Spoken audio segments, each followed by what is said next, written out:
no arranque tan a tiempo, bueno, arrancamos, corrimos 15 minutos, si hace falta esperar unos minutos más, los esperamos. Vamos a continuar con las medidas de resumen que hemos estado viendo. Para repasar un poquito, estas medidas siempre tienen que ir acompañando los gráficos, ¿no es cierto? Para eso están, para resumir como dice su nombre, y para acompañar a los gráficos, que a veces solos no alcanzan para describir lo que está pasando con ese conjunto de datos que tenemos recolectados en esa parte del ciclo que tenemos que recorrer, ¿no? Los datos los tenemos, si son muchos, más aún hay que resumirlos mediante gráficos y mediante estas medidas. Estas medidas que el otro día, mientras ustedes trabajaban un poco en la práctica, fueron descubriendo que el apunte les llama parámetros, a veces les llama estadísticos. Si decimos medidas, está bien, no hace falta tanta discriminación, pero bueno, hay que saber que parámetros o estadísticos me están hablando de medidas. Vamos a dejar, para que aclaremos bien desde ahora y lo tengamos en cuenta.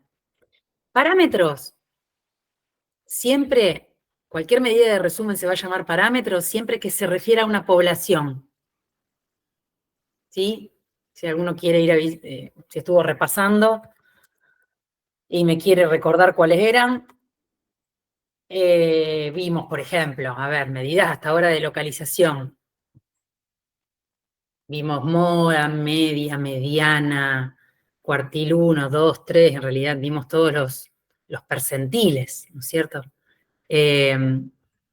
Esos, si están resumiendo datos de una población, los llamamos parámetros, cualquiera de ellos. O sea, se pueden llamar, si no me quiero confundir, los llamo medidas de resumen, pero además los llamo parámetros, si se refieren a una población. Y si se refieren a una muestra, los llamo estadísticos. Así de simple. Sepámoslo para entender cuando me están hablando de esa manera. Si les llamo medidas, están bien. Se refieren a una muestra, ¿sí? Pero habíamos visto además que estaban clasificados en medidas de posición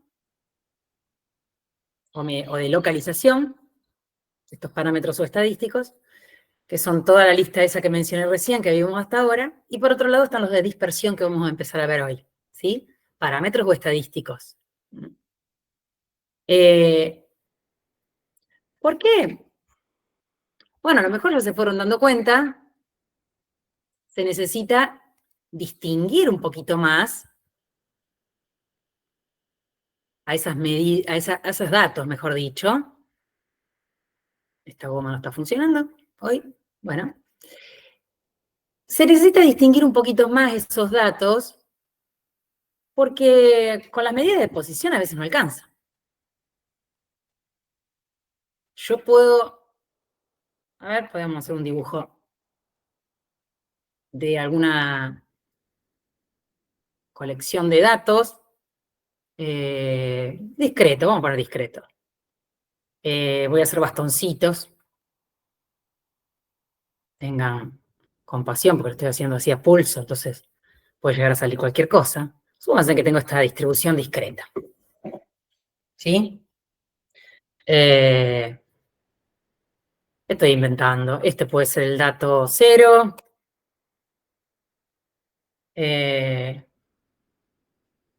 Y está de 5 en 5, tal vez, 0, 5, 10, 15, y este es el 20.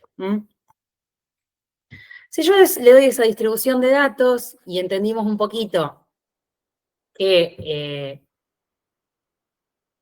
con una medida de resumen de posición puedo caracterizarlos a todos, como por ejemplo con el promedio, vamos a uno fácil. Ustedes a simple vista, ¿qué me dicen de esa distribución de datos? ¿Alguien se puede animar a decir cuál es el promedio de esos datos? Mientras yo voy haciendo otro al lado. Pareciera que 10. ¿Pareciera que? Que fuera 10. Que fuera 10. Estoy de acuerdo. Sí. La imprecisión de mi gráfico no sé yo, no me permite decir que es exactamente 10. Pero bueno, tratemos de creernos que lo quise hacer para que sea 10. Vamos a hacer uno un poquito más interesante. También voy a ir saltando de 5 en 5 y voy a hacer una distribución de datos también discreta para no estar perdiendo tiempo haciendo histogramas, en donde, bueno, el recorrido es el mismo otra vez. Salta de 5 en 5, vamos de 0 a 20, pero traté de hacer esos palitos todos, casi todos de la misma altura. Si tengo que también aventurar un valor y lanzarme a decir que aproximadamente el promedio lo sé calcular, ¿cuánto será ese promedio? 10 también, ¿están de acuerdo? ¿Sí? Sí. Si promedio todos palitos que son de la misma altura, eso está indicando las frecuencias, ¿no es cierto? La altura, a esta altura, valga la redundancia, ya tenemos que estar cancheros con eso. En el eje horizontal pongo los valores de la variable, en el eje vertical las frecuencias. Entonces, si estoy promediando todas frecuencias iguales, sé que me va a dar el promedio en el punto del medio, ¿no? O me puedo acordar eso que dijimos de que el promedio se comporta, porque la fórmula me permite razonarlo, de manera tal que yo puedo decir que es el lugar en donde se estabiliza la gráfica. Bueno, si es tan parejita como la que acabo de hacer, me parece que hasta en la segunda gráfica es mucho más claro de que el promedio es 10 que en la primera, ¿no es cierto? Puedo seguir haciendo gráficas. Voy a hacer una tercera y capaz que ya ahí paro, pero voy a hacer otra con también salteando de 5 en 5. ¿Cómo podría hacerla? A ver, no sé. Voy a hacer otra que tenga promedio 10. Ayúdenme a ver si me sale otra. ¿Por qué no podría ser así? También saltando de 5 en 5, ¿no? Algo de este estilo. Esto de nuevo acá abajo es 0 y podemos poner que terminamos en 20. ¿Algún otro que se anime a aventurar cuánto va a ser el promedio?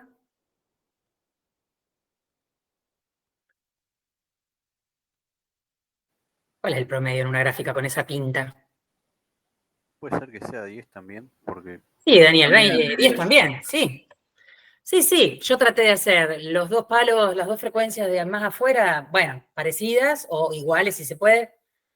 Si son iguales, mucho más cercano al 10 vamos a estar. Las otras dos, estas que están por acá, bueno, podrían ser notoriamente más diferentes que las que están en el medio, pero son parecidas también. La estabilidad ahí otra vez se encuentra acá, ¿no es cierto? En 10.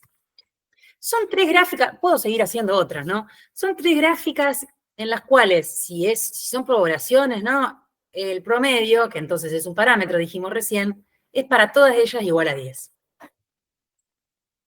¿Qué estoy queriendo decir con esto? Que hay muchas diferentes gráficas, podemos seguir haciendo, en las que no podemos distinguirlas a través de este parámetro.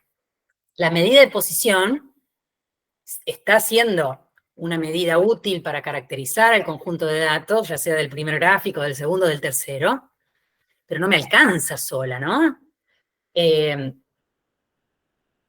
Siempre que tenga los datos crudos, bueno, bárbaro, pero si no los tengo y quiero caracterizar a mi distribución, o decir realmente que el mu la está representando, tendría que conocer otro parámetro además que me indique lo que se llama dispersión o variabilidad, como dice el título, ¿no? Yo no las puedo distinguir a estas tres gráficas diciendo que son, o en realidad no puedo cometer el error de decir que son gráficas parecidas porque tienen el mu igual 10, porque para nada, no son para nada parecidas. Entonces tengo que distinguirlas con alguna otra medida. Es cierto que el mu es igual a 10, no está mal, pero va a ir acompañado de otro parámetro o de algún otro parámetro que son los de dispersión. Como primer medida de dispersión, en realidad ya yo la estuve nombrando bastante, ahora llegó el momento de escribir la definición formal, es esta que aparece en el punto I, que se llama rango, o también recorrido, yo les suelo decir. Me van a escuchar decirle más recorrido que rango. Me sale más este nombre. Para variables cuantitativas, siempre estamos hablando discretas o continuas. Y dijimos que era el valor más grande de la variable menos el valor más chiquitito que asume la variable.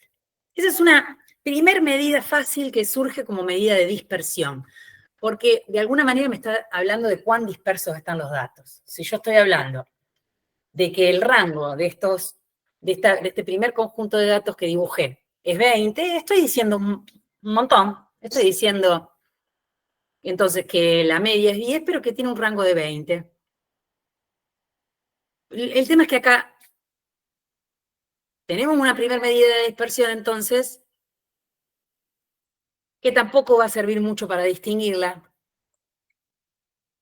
a las 3 gráficas que hice, porque fui bastante jodida, que hice 3 gráficas con el mismo rango. Así que va a ser útil el rango, pero tenemos que seguir avanzando un poquito más, ¿sí? Es donde va a aparecer una medida a lo mejor un poquitito difícil de calcular, no nos tenemos que preocupar por eso porque lo calculamos con un software o hasta con una calculadora, pero que va a ser útil para poder hablar de cómo se diferencian. Resumiendo entonces, siempre que tengo un conjunto de datos y pude realizar el gráfico, las medidas de localización me ayudan para acompañarlo, pero no alcanza con eso, van a tener que ser acompañadas de medidas de dispersión. Por lo pronto, esta primera, el rango o recorrido, para los 3 datos que se me ocurrió inventar a mí acá, los 3 conjuntos de datos, no aporta mucho, porque no los puedo distinguir tampoco. Los 3 tienen el mismo promedio, los 3 tienen el mismo rango, ¿sí? Aparece otro rango, entonces, que nos ayuda a ver si ahora sí los podemos distinguir, que se llama rango intercuartílico. A prestar atención acá. Si bien dijimos que restando el mayor de los datos menos el menor, tenemos un rango, tenemos una noción de cuánto la variable varió, digamos, cuánto se dispersó, cuánta variabilidad tiene, a veces es mucho más útil mirar el rango que está entre el cuartil 1, que ya lo sabemos calcular de la clase pasada, y el cuartil 3. Me dice mucho más ese rango, a veces, me dice mucho más ese rango que el rango normal. Repito, lo calculo, es como el rango que obtengo en el 50% de los datos, pero que están en el medio, porque vieron que para calcular los cuartiles yo los ordenaba de menor a mayor. Bueno, cuando pueda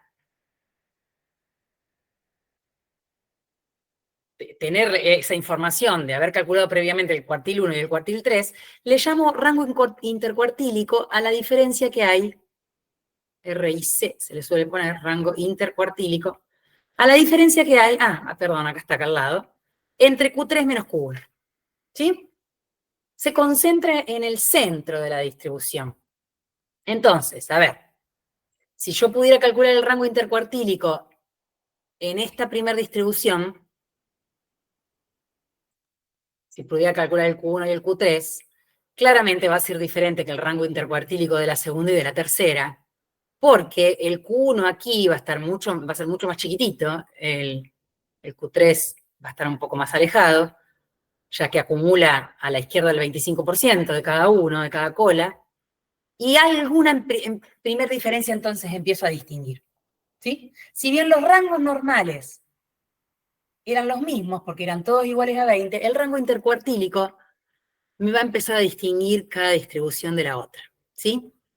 Y más aún,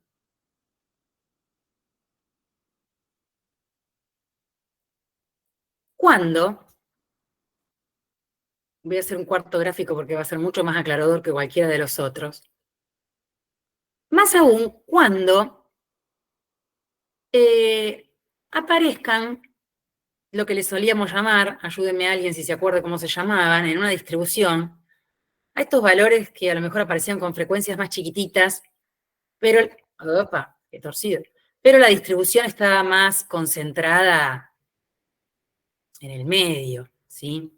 había frecuencias muy altas en un cierto sector y aparecían estos valores que estaban aquí en los extremos, que los solíamos llamar como valores atípicos. Más aún, el rango intercuartílico va a ser útil para esto, porque imagínense, si en esta distribución de datos, que a lo mejor se mueve de 0 a 100, aparecen estos valores atípicos, pero la distribución está concentrada entre, no sé, podría ser entre 35 y 60, hablar de que tiene un rango de 100, cuando en realidad tiene un rango mucho menor, que es,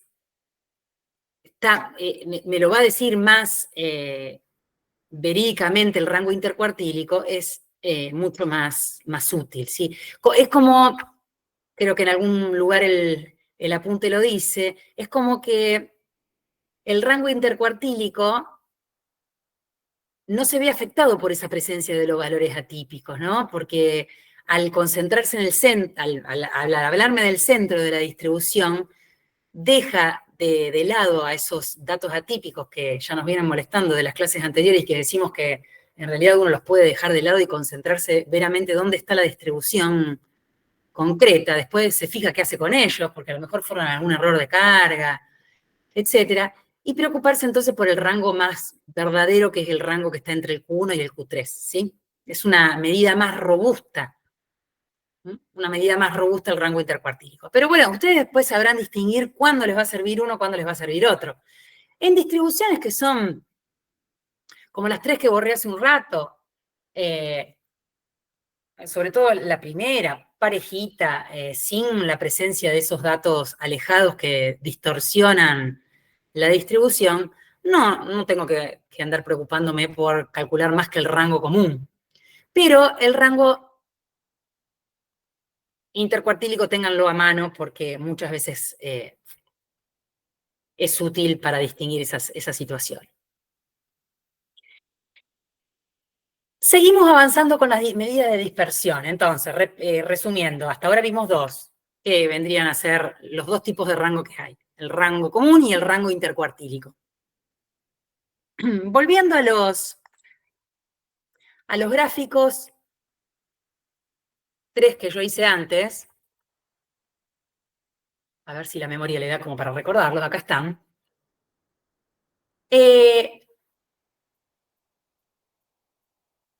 Entonces, tenemos calculada una medida de posición, que es la media, supongamos, o el promedio, el mu. Supongamos que decidimos utilizarla como medida de localización, ¿sí? Decido utilizar el mu, pero me doy cuenta que para todo da lo mismo, entonces algo quiero hacer. Me fui a fijar en el rango, ¿cuánto valía? Me dieron lo mismo también. Quiero distinguirlos, seguir distinguiéndolos con alguna otra cosa, estas distribuciones. Porque las tres tienen el mismo rango, las tres tienen el mismo promedio. Una nueva medida de dispersión que me va a servir para distinguirlos, a lo mejor algunos ya la conocen, tiene que ver con ir midiendo, respecto de ese mu que está localizado en el centro de la distribución, ir midiendo cuán distantes están los datos respecto de ese mu, ¿sí? Fíjense, yo tengo datos, algunos que, en este primer gráfico, ¿no? Algunas frecuencias en el 0, otras frecuencias en el 5, otras frecuencias en el 10, en el 15 y en el 20. Si yo voy calculando la distancia que están esos datos al 10, cada uno ponderado con la cantidad de veces que ocurrió, porque el 0 y el 20 no ocurrieron tantas veces, ¿no? El 10 y el 15 tampoco. Disculpen, el 5 y el 15 tampoco. El 10 apareció muchas veces. Si yo puedo ir contando, ponderando esas distancias que hay, esas diferencias que hay en cada uno de estos gráficos, claramente me doy cuenta de que va a empezar a notarse la diferencia entre ellos. Quiero decir, tomo ese centro de la distribución, que es el mu igual 10, y voy a empezar a hacer una cuenta que tiene que ver con un una medida que se llama una medida de dispersión que se llama desvío. Voy a ver cuán desviados están los datos de ese mu igual 10, para ver si puedo distinguirla. Yo creo que si todos nos concentramos a mirar bien estos tres gráficos, entendimos que todos tienen el mismo promedio, pero si me concentro en mirar el primero con respecto al segundo y al tercero, me doy cuenta que tiene los datos más amontonados alrededor de la media. ¿Qué quiero decir con amontonados? Tiene frecuencias altas alrededor de la media. El primero tiene frecuencias altas alrededor de la media, ¿sí? Entonces esa dispersión, que ahora ya vamos a aprender a calcular, debería ser una cantidad no tan grande comparada con la dispersión, por ejemplo, que tiene el tercero, en donde los datos con frecuencias altas están mucho más alejados del mu igual 10, ¿sí? El que va a estar en el medio respecto de esas dos dispersiones, respecto del gráfico 1 en relación al 3, va a ser el 2. El 2 va a tener una dispersión ubicada entre uno y otro, pero repito, como el promedio, que era 10, tiene cercanas las frecuencias más altas, si yo calculo la dispersión que hay de los datos con respecto a la media, tiene que ser relativamente chica porque están todos los valores, las frecuencias altas concentradas alrededor de él. ¿Se puede entender eso? Dispersión chica va de la mano con todos los datos amontonados alrededor de la media.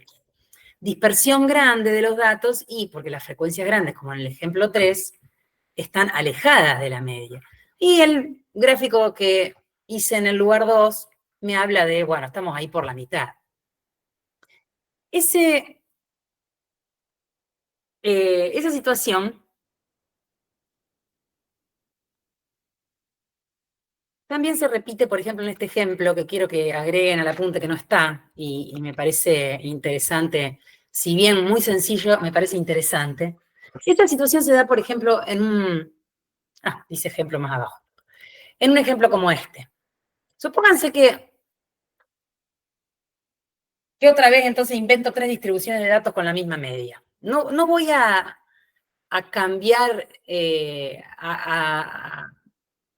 a hacer más difícil el ejemplo que lo que eran estos tres gráficos. Voy a presentar otro ejemplo con las parecidas características, pero quiero ir a números concretos, que le está faltando al apunte. Quiero ir a números concretos, vale decir, datos numéricos válidos.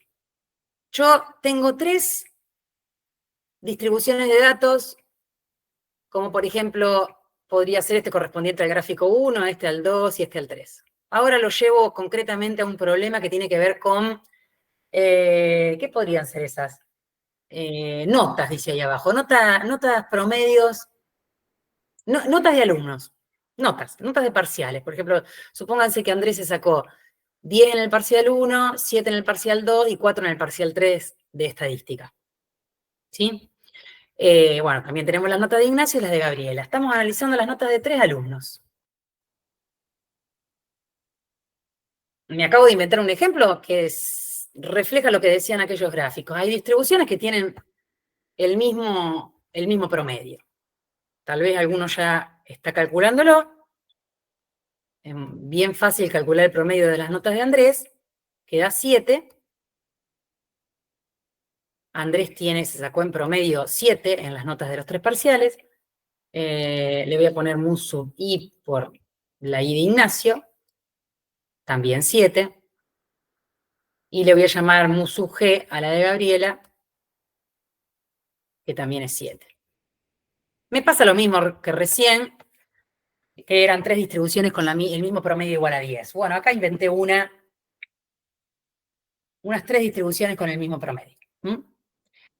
Ese parámetro de dispersión que queremos definir nos va a venir a indicar, o nos va a venir a manifestar lo que está ocurriendo acá, de que hay una dispersión entre estos datos distinta en cada grupo de notas.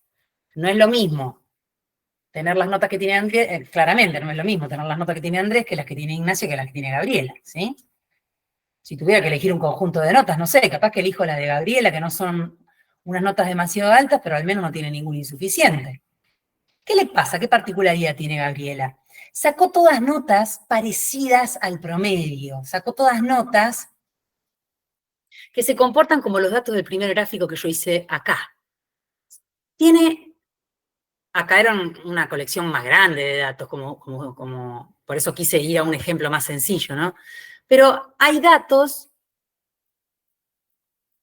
podemos decir que los datos de Gabriela están más amontonados alrededor de la media. Gabriela tiene una dispersión chica. ¿Por qué? Bueno, porque 6 y 8 están poco dispersos del 7. Vamos a ver cómo lo contabilizamos eso.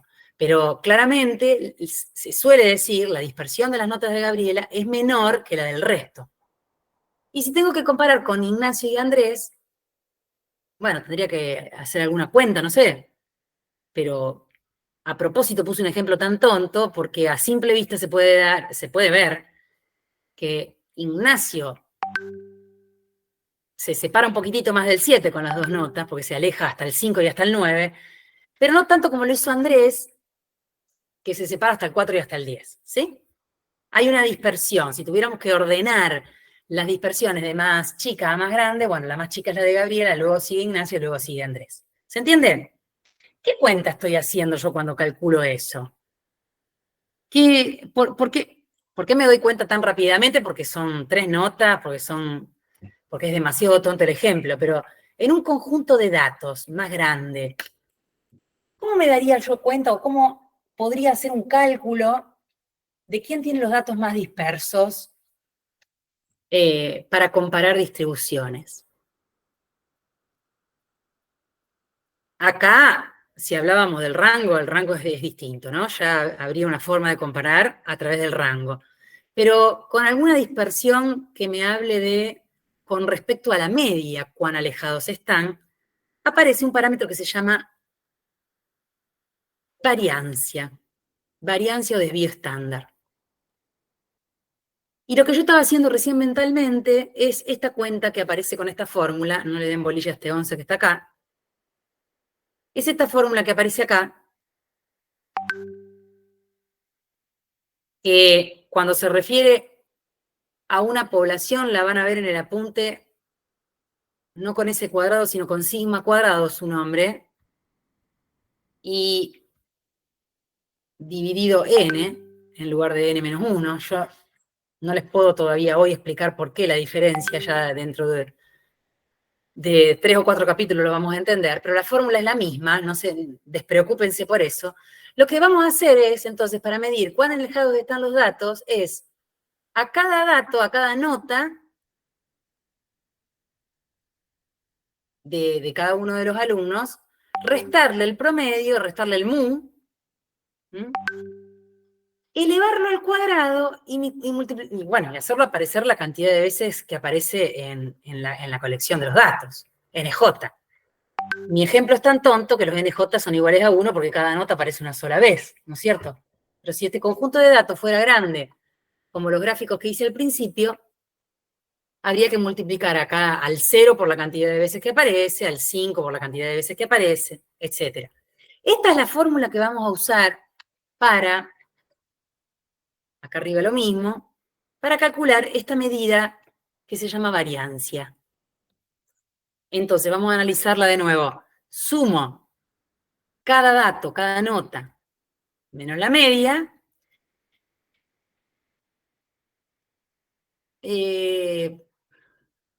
Tranquilamente me pueden preguntar, ¿pero por qué no le vas al cuadrado? Sí, para transformarlo en positivo, porque esas diferencias pueden dar negativas y positivas a ir compensándose. Entonces, créanme que lo que hago es una distancia al cuadrado. Pero bueno, no se preocupen tanto por qué la fórmula es así. Pero entendamos un poquito que lo que me va a calcular es cada dato, cuán alejado está de la media, ¿sí? Ponderado por la cantidad de veces que aparece. Y promediado, porque divido por n. O divido por n menos 1 cuando es muestra. Si me confunde cuando es muestra dividido por n, casi ni lo voy a notar, me va a dar el mismo valor. Así se calcula la varianza, o variancia. es lo mismo. Varianza con Z, variancia. Promedio, cuán desviados al cuadrado están cada observación respecto del promedio de la media aritmética. Entonces, yo acá ya les hice las cuentitas, ya tenemos calculadas las variancias para los 3 alumnos, pero tratemos de hacerlo y comprobarlo para ver si es verdad lo que digo. A ver, la variancia para Andrés, por ejemplo, yo estoy diciendo ahí que da 6, vamos a ver si estoy en lo cierto. Para hacer la variancia de Andrés, lo que tendría que hacer entonces, según dice la fórmula, es 10 menos la media, que dijimos que era 7, elevarlo al cuadrado, sumarle 7, bueno, no aporta nada sumarle 7 menos 7, lo escribo nada más para que vean que estoy siguiendo la fórmula. 7 menos 7 al cuadrado, perdón, no tengo otra forma, al cuadrado, a ver si encuentro, está bien, más 4 menos 7, que si no lo elevo al cuadrado me quedaría negativo y se me compensa con lo otro y termino obteniendo, yo diría, con 0, así que lo elevo al cuadrado. Podría poner unas barras de valor absoluto también. Bueno, pero fue definido así, con cuadrados, no lo inventé yo, ya está inventado, dividido, en este caso sería dividido 3. Esta es la fórmula que estoy aplicando, si se entendió, la fórmula de variancia. Disculpen, el símbolo lleva un cuadrado también acá. La fórmula de variancia es esa. Para Andrés, yo ahí abajo ya les estoy dando las respuestas, dice que eso me da 6. Bueno, 10 menos 7 al cuadrado es 9, el otro no me aporta nada, y el otro término me aporta otro 9, 9 más 9, 18, dividido 3, 6, efectivamente. La varianza para Andrés es 6, ¿sí? Bueno, les dejo como ejercicio que me comprueben que es verdad lo que fui haciendo. La varianza para Ignacio me dio 8 tercios, no tiene por qué dar un número entero. Y la variancia para Gabriela dio 2 tercios. Efectivamente, lo que sospechábamos era que esas dispersiones estaban ordenadas así. Fíjense, el número más grande de los 3 es el 6. Luego sigue el 8 tercios, que es del orden de 2 y pico, y luego sigue 2 tercios, que es del más chico que 1. Me fue mostrando lo que yo quería. Es una medida que me da la información de la dispersión de los datos. Solemos decir, los datos de Gabriela están dispersos 2 tercios respecto de la media, en promedio, los de Ignacio 8 tercios y los de Andrés 6.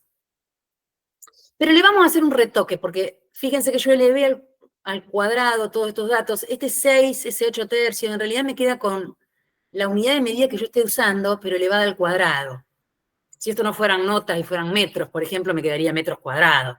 Si fueran kilos, me quedaría kilos cuadrados. Entonces, lo que hacemos es, a ese resultado, después de haber hecho esta fórmula, le calculamos la raíz cuadrada, como dice el apunte, ¿sí? Nos quedamos con la raíz cuadrada de la variancia. O sea, que terminamos diciendo que los datos de Gabriela tienen una dispersión de raíz cuadrada de 2 tercios. Los de Ignacio de raíz cuadrada de 8 tercios. Los de Andrés de raíz cuadrada de 6, ¿sí? Para volver a recuperar la unidad de medida que teníamos al principio, para poder darla con la misma unidad de medida que teníamos, ¿sí? Así se calcula que vendría a ser de los más difíciles, medida de dispersión para distinguir datos y ver cuán alejados están los datos respecto de la media. Profe, sí. No entendí por qué en la fórmula dice n-1. No, no lo vas a entender hoy y te lo voy a hacer entender dentro de dentro de 5 capítulos. En el capítulo 7 vamos recién a ver por qué el n-1 en lugar del n. Ahora, tómalo como una regla. Para cuando estés trabajando a nivel muestral, dividí por n-1, casi te va a dar lo mismo que si pones un n. O sea que si te llegara a confundir no pasa nada. Pero eso tiene que ver con lo que vamos a aprender más adelante de estimación. Es un buen estimador cuando divido por n-1. necesito definir un montón de cosas más en el medio. Por ahora tomarlo como una regla. A nivel muestral divido por n-1, a nivel poblacional divido por n, cuando no vas a ni notar casi la diferencia. ¿Sí? Entonces, hacemos este cálculo. Voy a volver a los gráficos porque me vinieron bien desde que los hice, para aclarar un poquito cada definición. Y si entonces recuerdo que acá la media era 10, me fui de las notas de estos 3 alumnos porque era tan tonto a propósito lo hice bien tonto, era tan tonto que no puedo ahora hacerles la pregunta que quiero. Si yo tuviera que, por ejemplo, distribución 1, voy a poner sigma de desvío 1, ¿no? Lo que aprendimos a calcular recién. El sigma 2 y el sigma 3, y los tuviera que comparar y decir cuál es más chico que otro, a simple vista, ¿podrían llegar a detectarlo? A simple vista hemos hecho un montón de cosas. Calculamos el promedio, vimos el rango, pero ahora que necesitamos calcular el desvío, ¿podemos decir cuál de los 3 tiene el desvío más chiquito? Ya, si recuerdan todo lo que hablé hasta ahora, ya lo dije en algún momento, pero repasémoslo. ¿Cuál tiene el desvío más chiquitito? El El 2. primero. El primero. El primero. El primero. Si yo me quiero poner a hacer la fórmula, obvio, la puedo hacer, pero necesitaría conocer estas frecuencias para poder aplicar la fórmula con exactitud, porque tengo que hacer 0 menos 10 al cuadrado, como dice la fórmula, por la cantidad de veces que aparece el 0, ¿no? Habría que ver este palito a qué se refiere, no sé, a qué frecuencia. El NJ del 0. Después tendría que hacer 5 menos 10 elevado al cuadrado por la cantidad de veces que aparece el 5. 15 menos 10 elevado al cuadrado por la cantidad de veces que aparece el 15. A ver, si analizo esa fórmula matemática, como los valores que están con frecuencias altas están más cerca, en esa fórmula, los sumando van a ir aportando menos que si, por ejemplo, lo comparo con la distribución 3, que las frecuencias altas son las que están más alejadas. Entonces, en la fórmula, esos sumando van a ir aportando mucho. ¿Sí? Este es mucho más grande que el sigma 1. Y además el sigma 2 queda en el medio por la sencilla razón que está entre el medio de los dos comportamientos, ¿no? No es necesario que les quede claro tan rápidamente. Les pido que después, cuando estén tranquilos, cuando la clase termine, lo analicen de nuevo despacito. En esta fórmula, si yo a estas distancias al cuadrado que aparecen acá,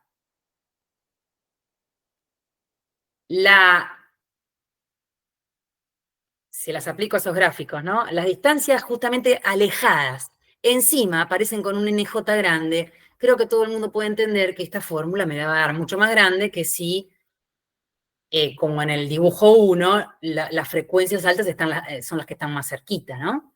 Hay que despacito analizar esa fórmula y convencerse de que están ordenados de esta manera los sigmas. Y fíjense que qué importante interpretarlas, ¿no? Porque en ningún momento yo les di los datos crudos de estas 3 distribuciones. Nunca se enteraron cuántas veces apareció el 0 ni el 5. Y sin embargo, con mirar la gráfica y mirarla profundamente y comparar una con otra, podemos decir un montón de cosas. Eso es lo más importante que quiero que aprendan a hacer. Porque para calcular datos exactos me lo calcula el software, pero lo que yo puedo sacar a simple vista aporta muchísimo, porque es más, me evito a lo mejor de tener que hacer todo un análisis descriptivo con cálculos de un montón de medidas, si lo que quiero a lo mejor es aproximadamente decir cuál de estas distribuciones es la que está más dispersa respecto de otra, ¿no? Gráficamente, mirando fuerte el gráfico, se pueden concluir muchas cosas. Pregunten si hay dudas, porque esto se entiende después de un tiempo, pero bueno, de a poquito vamos interpretando los conceptos. Profe, a mí no me quedó bien claro lo del rango intercuartílico. No te quedó muy claro. Bien, decime qué parte. ¿Para qué sirve? Claro, porque para mí en los tres gráficos son iguales. El rango intercuartílico, a ver, lo calculo haciendo Q3 menos Q1. Vamos a ver cómo te convenzo de que no son iguales. Vamos al primer gráfico. ¿A dónde te... A ver, todo aproximado, pero ¿a dónde te parece que puede aparecer el Q1 para el primer gráfico? Era el que acumulaba el 25% a la izquierda, ¿no? En el 5 sería. Sí, habría que ver cuál es el 25% acá, ¿no? Pero bueno, ponele que está por acá, entre el 0 y el 5. Acá está el Q1. Te lo hago comparar con el primero con el tercero, nada más, que son los más distintos, ¿viste? Así ves bien y se te... Y te puedo a lo mejor salvar la duda que tenés. Ahí está el Q1. Acá lo pongo el Q1. En el primer gráfico, ¿sí? Me voy al gráfico 3, que es tan distinto que el primero, ¿no? Y el Q1 lo encuentro recontra pregadito. Yo diría que está en el 0 directamente. Q1 es 0. Porque el 25% aparece rápido, tiene una frecuencia muy, muy grande el 0. Entonces el Q1 está acá. Claro. Cuando vos, ¿sí? Sí. Cuando vaya a calcular el Q3, que es el que me deja el 25% a la derecha, bueno, simétricamente va a estar por acá el Q3 en la distribución 1, por acá, ¿sí? El Q3. Esto escribe tan feo. El Q3 está por acá.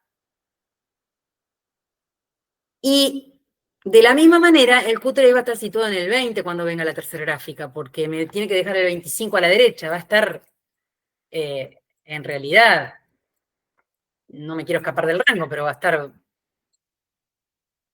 Imagínate que los repetís a todos la cantidad de veces que aparece. Va a estar en el 20, luego de que apareció varias veces el 20, ¿no? Si yo los tuviera todos listados, desde el 0 hasta el 20, cada uno, la cantidad de veces que se repite, después de que se repitan varias veces el 20, el Q3 aparece en el valor del 20. Entonces, si el Q3 aparece en el valor del 20, el rango intercuartílico para la tercera distribución es 20, igual que el rango normal.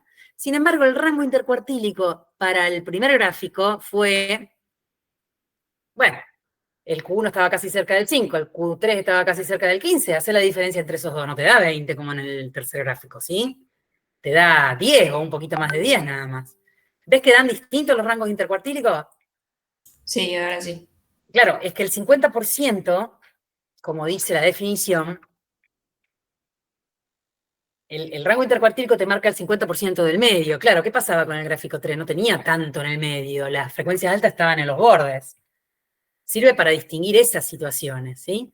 Más aún, más me interesa que aprendan a usarlo cuando hay datos atípicos. Porque si yo me quedo con el rango común cuando hay datos atípicos, me puede distorsionar mucho las conclusiones que yo vaya a sacar, porque resulta que el rango real es el que está más metido en el medio. Los datos atípicos lo único que hicieron es distorsionar todo. Casi ni los tengo que tener en cuenta. Esa es la gran utilidad del rango intercuartílico. No siempre es necesario usarlo, pero cuando aparecen estas situaciones sí. ¿Sí? ¿Qué me queda por decirles del desvío? Cosas que no pretendan que hoy se entiendan del todo, que se van a ir entendiendo de a poquito, pero es un buen momento para ir diciéndolas. ¿Cuándo? La variable, dice, estoy en el punto, acá me anoté un montón de observaciones que ustedes las tienen también en el apunte, las otras ya las dije, faltaría analizar estas dos últimas. Cuando una variable, dice allí, asume frecuentemente, ¿qué quiere decir esto? Que con una gran frecuencia asume valores alejados a la media. Cuando frecuentemente asume valores alejados a la media, como en el tercer gráfico, el desvío, y bueno, y la varianza también, pero preocupémonos por el desvío, van a ser grandes. ¿Sí? Ya lo dije eso y además se los dejé para que lo siga analizando despacito a través de la fórmula, si es que le sigue siendo ruido. Cuando la variable asume frecuentemente, como en el gráfico 3, frecuentemente quiere decir con mucha frecuencia, como en el gráfico 3, valores alejados a la media, entonces el desvío me va a dar grande. Bueno, ahora pensemos al revés. Cuando la desviación no me da grande, sino al revés, cuando me da pequeña, ¿cuándo era que me daba pequeña? ¿En cuál de los gráficos? De En estos el tres, primero. el primero era la más pequeña que me daba.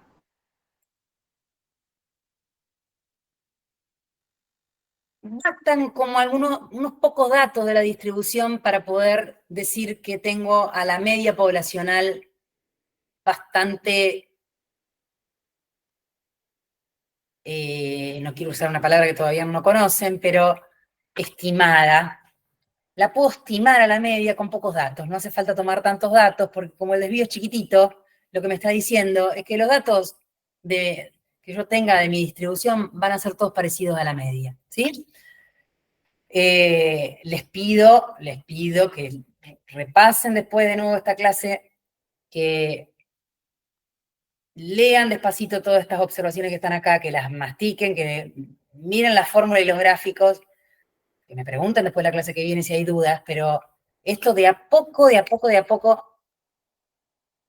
nos tiene que ir entrando en la cabeza, porque va a ser muy fundamental para todo lo que venga más adelante. Gráfico 1, quise poner, como en el gráfico 1. O como en un gráfico con un desvío mucho más chico que el 1. Voy a borrar el 1 y hacer, antes de terminar este concepto, uno con desvío mucho más chiquitito que lo que tenía el 1. Si yo tuviera una distribución de datos, a lo mejor también si quieren con media igual a 10, en el mismo lugar que teníamos recién, con desvío pequeño, lo que me está diciendo es que mi variable asume con muchísima frecuencia valores parecidos al 10 y después se va desinflando y va teniendo frecuencias chiquititas en datos alejados. En estas distribuciones, cuando los datos están todos concentrados alrededor del 10 y por lo tanto el sigma es chiquitito, mucho más adelante, pero lo vamos metiendo en la cabeza desde ahora, como en el capítulo 7 vamos a ver que con muy pocos datos vamos a poder estimar la media con bastante precisión, la vamos a poder aproximar con bastante precisión, con poquitos datos, no va a ser necesario tomar tantos, porque el desvío chico me está diciendo, de alguna manera, que los datos están todos amontonados, cercanísimos a la media. ¿Sí? Punto por ahora, pero vayan madurando todo esto que estoy diciendo. Desvío chico quiere decir datos cercanos a la media.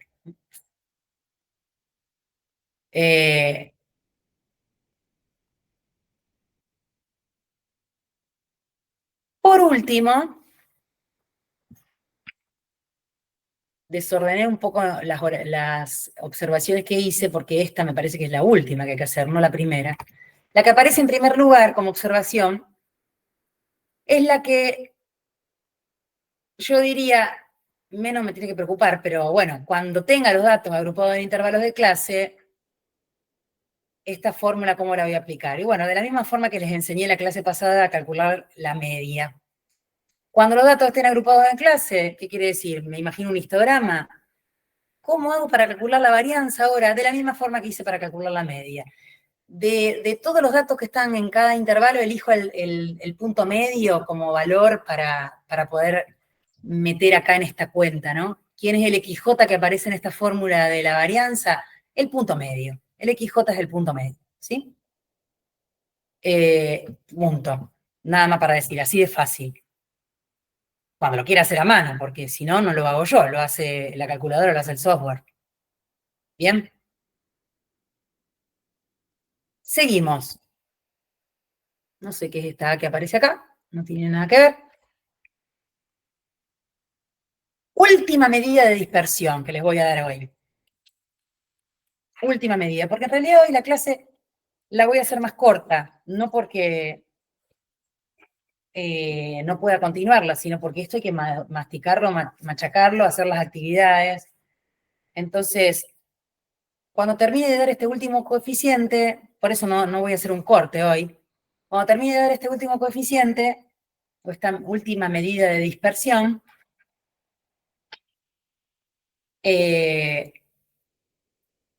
los libero para que se pongan a trabajar con las actividades que yo les propongo ahí. Yo estoy acá atrás, puedo cortar la llamada o no, es lo mismo, puedo cortar la clase, pero el que lo quiere hacer en otro momento, después busca el momento, pero el que quiere aprovechar ya lo que va a quedar de la clase, lo hace y se saca las dudas.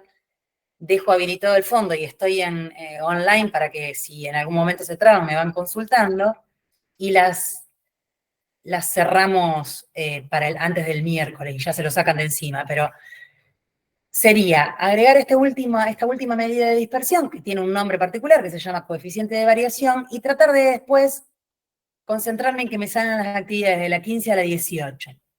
Si eso lo logramos hacer hoy, es el objetivo del día. Me quedo atrás, como les decía, con el foro del capítulo 2 a disposición, que a veces yo, para contestar el foro, demoro, porque cuando lo veo, a lo mejor pasaron 24 horas. Pero hoy, hasta el horario de finalización de la clase, me quedo, así lo pueden ir, si quieren, resolviendo si se les presenta alguna duda. Me voy al último, entonces, a la última medida. No son muchas entonces, vieron que como medidas de dispersión que arrancamos a ver hoy, vimos rango intercuartílico, varianza, desvío, bueno, acá aparece el coeficiente de variación. ¿Y para qué aparece? ¿Por qué no nos alcanzó ya con lo que teníamos? Si ya demasiado trabajo da el cálculo de la varianza. Aparece para situaciones como esta. Este es otro ejemplo que no está en el apunte. A mí me gusta por ahí para explicar las definiciones que son un poquitito más difíciles, me gusta dar ejemplos tontos, pero cuando uno lo entiende en un ejemplo tonto, lo entiende bien, y después de ahí en más empieza a ver situaciones más difíciles. Bueno, pero vamos a entenderlo con un ejemplo tonto. ¿Por qué digo que es tonto? Porque otra vez, parece que como el ejemplo de las notas de Ignacio, de Gabriela, es un conjunto de datos chiquitito, discreto, variable discreta. Dos variables tengo, una variable altura y una variable peso, tomadas sobre una misma población, que puede ser la de 5 personas, por lo que estoy viendo, cada variable la registré 5 veces, podríamos pensar que son 5 personas. 5 personas bastante altas, ¿no? Parecerían 5 jugadores de un equipo de básquet. A esas mismas 5 personas, de a poquito nos vamos a ir acostumbrando que vamos a, sobre una misma población, mirar varias variables. Bueno, por lo pronto, vamos de a poco, voy a mirar 2 variables, la variable altura y la variable peso. A fulanito, no sé, la primera unidad elemental, mi primer individuo, le medí la altura y el peso, ¿sí? Al segundo lo mismo, y así con los 5. Pongamos que el peso está en kilos y la altura en... El peso en kilos, sí, puede ser, y la altura en metros, ¿sí? Este coeficiente que quiero contarles cómo se calcula aparece para justamente comparar dos distribuciones de datos, como la que tengo acá, la de las alturas y la de los pesos, que tienen distinta unidad de medida. Bien, estamos diciendo que acá estoy midiendo disculpen, al revés, en kilogramos el peso y en metros la altura, ¿sí? Son distintas unidades de medida. Son dos variables que están medidas cada una con una unidad que elegí, pero diferentes porque son variables que no se pueden comparar. Pero, por ejemplo, si se le está haciendo un estudio de crecimiento, vieron que a veces uno no solo mira la altura de la persona, también la compañía del peso y un montón de variables más, pero vamos a quedarnos con estas dos. Yo me tomé el trabajo acá de calcular, después ustedes contrólenlo, el promedio de cada una de estas distribuciones de datos, o de cada uno de los valores que asume esta variable, lo miro como población también, porque a mí nadie me dijo que esto sean muestras. Dependerá el objetivo del problema, ya dijimos en las clases anteriores, pero por ahora lo miro como población. Si fuera que estos 5 individuos están analizando como una muestra de un montón de jugadores de básquet, bueno, me lo hubieran dicho. Por ahora lo tomo como una población. Me tomé el trabajo de calcular el mu de cada uno. El mu me dio, controlen, porque pude haber hecho mal las cuentas, 1.976 para las alturas. O sea, tienen en promedio una altura de 1,976 m y un peso promedio de 93,2 kilos. ¿Sí? Nada que ver con lo que hacíamos hoy, de comparar dos distribuciones de datos similares, ¿no? Acá es incomparable esto, porque ¿para qué voy a comparar las alturas con los pesos si son dos variables distintas? Pero ya les cuento lo que quiero hacer. Déjenme anotar cuánto da el desvío, con la fórmula que aprendimos hace un rato, calculé el desvío, también contrólenmelo. Cualquier calculadora estadística de las que tienen se los calcula. Tienen que ponerla en el modo estadístico nada más.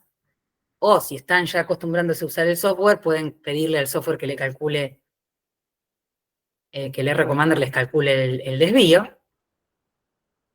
Me dio 9 centésimos de metro. Dijimos que si a la varianza le calculábamos la raíz cuadrada, ya lo teníamos de nuevo en la misma unidad de medida, o sea, esto es en metros.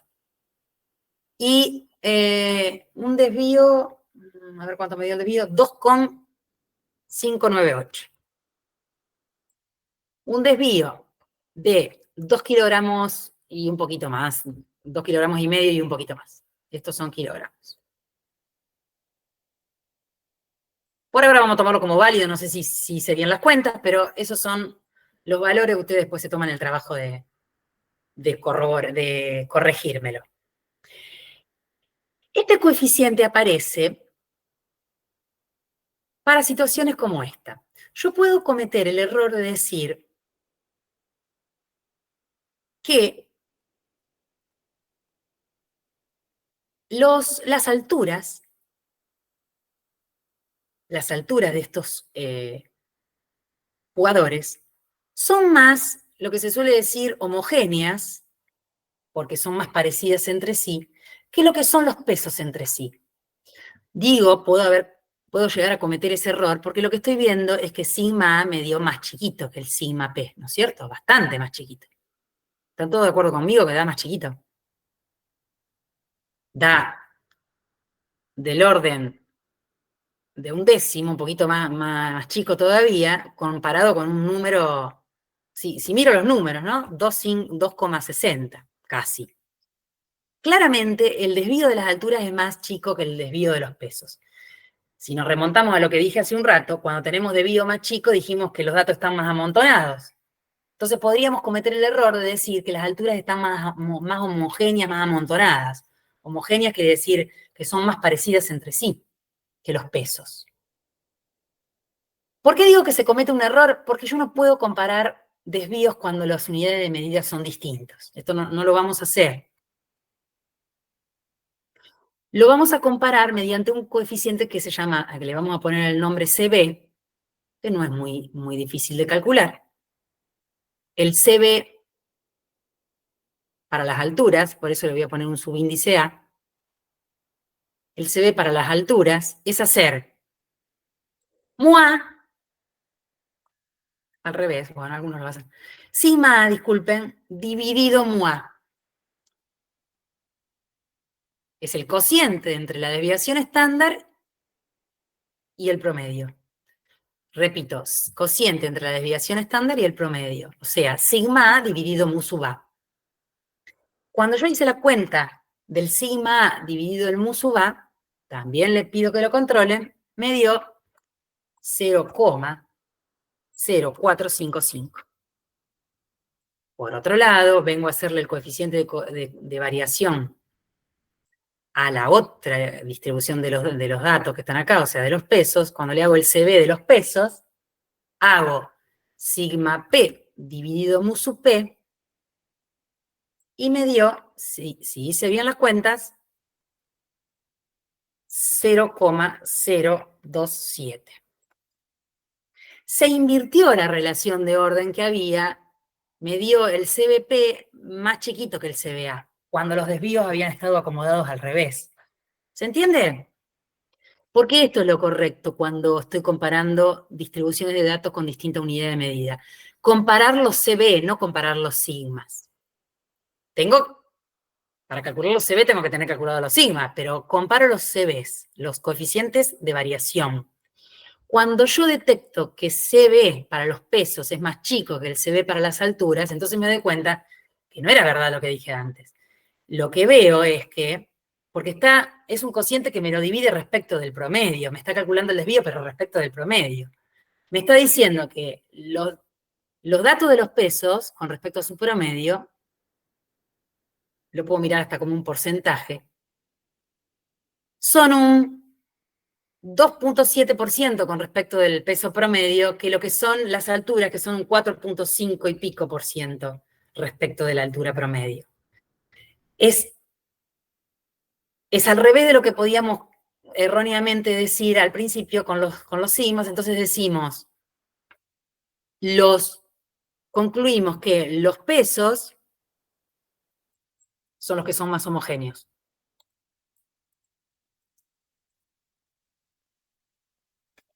Que las alturas. ¿Sí? Los pesos son más homogéneos que las alturas. ¿Por qué? Porque tienen un CB más chico y entonces eso me indica que están más concentrados los pesos. Es como decir, estas personas eran más parecidas entre sí en pesos que lo que eran en sus alturas. Sus alturas estaban más dispersas con respecto a la media que lo que estaban los pesos. A propósito, le puse 5 datos nada más para que lo puedan corroborar, digamos, mirándolos. Se puede ver acá que no hay tanta diferencia de peso como lo que hay entre las alturas, que bueno, hay si bien son todos altos, el más petizo mide 1,85 y hay una variabilidad de como de 25 centímetros con respecto al más alto. En cambio, los pesos están más homogéneos. Eso me lo detectó el CB. Punto final, eso es todo. Es un ejemplo nada más que para convencerse o para, mejor dicho, para ponerlo en práctica, de que cuando tengan distribuciones con distinta unidad de medida, por ejemplo, acá había kilos y metros, no comparo con los desvíos, cuán alejados están los datos, sino que comparo con los CBs, ¿sí? Yo, desde el principio de la clase de hoy, cuando arrancamos, hice todos estos gráficos de datos con las mismas unidades, no les dije en ningún momento, pero tenían la misma unidad de medida, se supone, porque eran todos datos que estábamos comparando. Podría haberlo dicho mejor, ¿no? Pero bueno, si eran todos con la misma unidad de medida, me alcanzaba a compararlos con los sigma. Ahora, llegó el momento que cuando aparecen situaciones como la de los jugadores de básquet entonces, en las que tenemos que decir, bueno, no, yo no puedo comparar kilos con metros y hablar de más dispersión o menos, o más o menos homogeneidad comparando los desvíos, sino que esos desvíos los hago relativos a su media. ¿Cómo se calcula este coeficiente entonces? Sigma dividido su mu, así de fácil, es una división. Cociente dice ahí, bueno, cociente, una división. Cociente entre el desvío y el promedio, así de fácil, ¿sí? A mí me parece que, entonces, lo que les dije recién antes de arrancar con este coeficiente, que vamos bien con los tiempos, que esto hay que madurarlo, machacarlo, haciendo actividades, así que si bien yo puedo continuar desarrollando definiciones y qué sé yo, a mí me parece que hay que hacer un parate acá y hacer las actividades, ¿sí? Si con menos de una horita, si con los 50 minutos que quedan de la clase de hoy, con el foro abierto, no les alcanza para plantearme las dudas de estas 4 actividades, yo quiero que se concentren en esto, Lo que quedó de la clase pasada también se puede poner en el foro, pero ahora concentremos en estas 4 son, sí, estas 4, 15, 16, 17, 18. Si no alcanza con estos 50 minutos, el miércoles también le vamos a destinar un ratito, pero hoy no quiero avanzar con más conceptos porque si no es una acumulación de cosas que no fijamos, ¿sí? Así que los invito a descansar un ratito. Yo la corto la llamada, pero porque la corto para dejarlos a ustedes para que no se sientan observados, pero yo estoy dispuesta y atrás tranquilamente trabajando como para que si alguno se traba en alguna parte, lo vuelca en el foro y se los puedo contestar inmediatamente.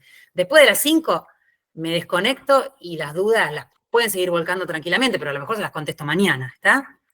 Y si con eso no alcanza, continuamos el miércoles y ahí cerramos, y el miércoles sí continúo con el desarrollo del apunte. ¿Está bien?